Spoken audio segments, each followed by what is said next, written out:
বেসরকারি এবং সরকারি বাস কম থাকার কারণে রাজ্যের মুখ্যমন্ত্রী মমতা বন্দ্যোপাধ্যায় উষ্মা প্রকাশ করেছিলেন। সেই সময় পরিবহন মন্ত্রী তিনিও রাস্তায় নেমে জানতে চেয়েছিলেন সত্যি মানুষের সমস্যা কতটুকু হয়, এবং সেখানে ছত্রে ছত্রে মানুষের অভিযোগ পাওয়া গিয়েছে কারণ রাস্তায় বাসের সংখ্যা অনেক কম। সেই জায়গায় থেকে রাজ্য সরকারের সিদ্ধান্তে কলকাতা হাইকোর্টের যে সিলমোহর, তাতে আপাতত স্বস্তি বাস মালিক থেকে শুরু করে সাধারণ যাত্রী। বছরে দুবার করে ফিটনেস সার্টিফিকেট করাতে হবে। পরীক্ষায় পাশ করলেই শহরের রাস্তায় চলাচল করতে পারবে বাস।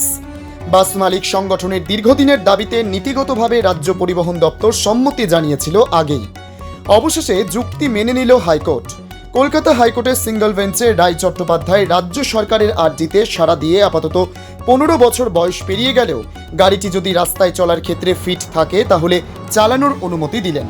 কাল রাজ্যের সঙ্গে এই ব্যাপারে 6টি বাস মালিক সংগঠনের সমঝোতা চূড়ান্ত হয়। প্রতিটি সংগঠন বছরে দুবার করে ফিটনেস সার্টিফিকেট বা স্বাস্থ্য পরীক্ষা ইস্যুতে সম্মত হয়েছে। 12,500 সার্টিফিকেট অফ ফিটনেস এবং 100 টাকা দূষণ পরীক্ষা। এই খরচের বিনিময়ে বছরে দুবার করে ফিটনেস সার্টিফিকেট ইস্যু হবে। একবারের সার্টিফিকেটের মেয়াদ 6 মাস হবে। উল্লেখ্য, এবছরের শুরুর দিকে জানা গিয়েছিল বেপরোয়া বাসের চালকদের নজরবন্দি করার সিদ্ধান্ত নেয় পরিবহন দপ্তর। চালু হয় যাত্রী সাথী অ্যাপ। শহরে 10টি রুটে আপাতত পরীক্ষামূলকভাবে যাত্রী সাথী অ্যাপ চালু করতে চায় পরিবহন দপ্তর। সরকারি বাস তো বটেই, অ্যাপসের মধ্যে ট্র্যাকিংয়ের আওতায় থাকবেন বেসরকারি বাস, এমনকি মিনি বাসের চালকরাও। 15 বছরের যে বাসগুলো বলছিল, হাইকোর্ট বলছিল আগে চলবে না বলেছিল, এখন চলবে বলছে। ইঞ্জিনের ভালো থাকলে গাড়ি চলবে, বডি ভালো থাকলে গাড়ি চলবে, এতে কোনো প্রবলেম হয় না।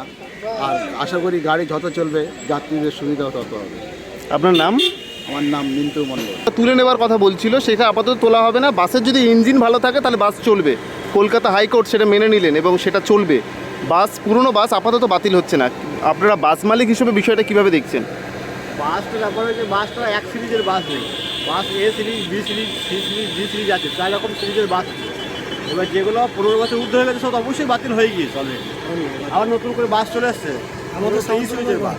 পুরোনো বাস অলরেডি বাতিল হয়ে গেছে, পুরোনো বাস নেই। অত 2-1টা সংখ্যায় আছে। বাস ইঞ্জিন ভালো আছে আর কি। বাস কি এখন কম? রাস্তায় বাস কম? বাস কম বলতে কি, বাস একটু কমই বটে, কারণ যত সব স্টাফ ছিল তো আস্তে আস্তে রিটায়ার হয়ে যাচ্ছে, যার ফলে স্টাফের জন্য গাড়ি। আপনার নাম? আমার নাম রজনীনন্দন ঘোষ। কতটা কমফোর্টেবল আপনাদের কাছে? ভালো গাড়ি থাকলে চলতেই পারে, হুম। খারাপ থাকলে সেটা চলবে না। সরকারের পক্ষ থেকে যে সিদ্ধান্ত নেওয়া হয়েছে, এটা কি সুবিধা হবে আপনাদের?